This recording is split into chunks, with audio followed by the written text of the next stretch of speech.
आपण पाहत आहात जत मराठी न्यूज। प्रियकरासाठी पतीचा गळा आवळून खून, विश्रामबाग पोलिसांनी पत्नीसह प्रियकराला बेड्या। प्रेमसंबंधातील अडथळा दूर करण्यासाठी थरारक कट, 3 महिन्याच्या बाळामुळे पोलीस ठाण्यात हळहळ।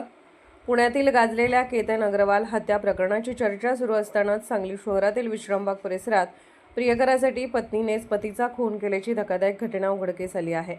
या प्रकरणी विश्रामबाग पोलिसांनी मृताची पत्नी पल्लवी आनंद सर्जे वय 22 आणि तिचा प्रियकर दीपक आजमाने वय 21 यांना अटक केली असून या थरारक गुन्ह्याचा शिताफीने उलगडा केला आहे।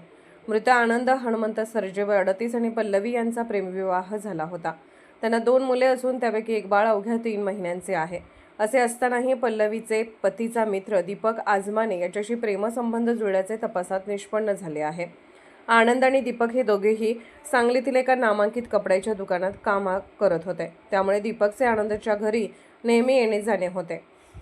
याच ओळखीचे पुढे प्रेमसंबंधात रूपांतर झाले।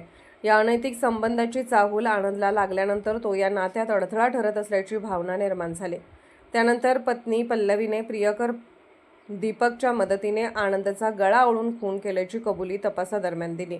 घटनेनंतर पल्लवीने सुरुवातीला पतीचा मृत्यू नैसर्गिक झाल्याचा बनाव करत पोलिसांची दिशाभूल करण्याचा प्रयत्न केला, मात्र विश्रामबाग पोलिसांनी कसून चौकशी करताच तिची भूमिका संशयास्पद ठरली आणि अखेर तिने गुन्ह्याची कबुली दिली। या प्रकरणातील सर्वाधिक हृदयद्रावक बाब म्हणजे आरोपी पल्लवीच्या कुशीत अवघ्या 3 महिन्याचे बाळ आहे।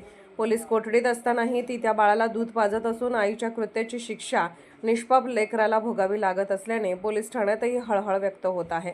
या खून प्रकरणाचा उलगडा विश्रामबाग पोलिसांनी अत्यंत कौशल्याने केला असून पुढील तपास पोलीस निरीक्षक सुधीर भालेराव यांच्या मार्गदर्शनाखाली सुरू आहे। जत मराठी न्यूज चॅनलला लाईक करा, शेअर करा आणि सबस्क्राईब करा।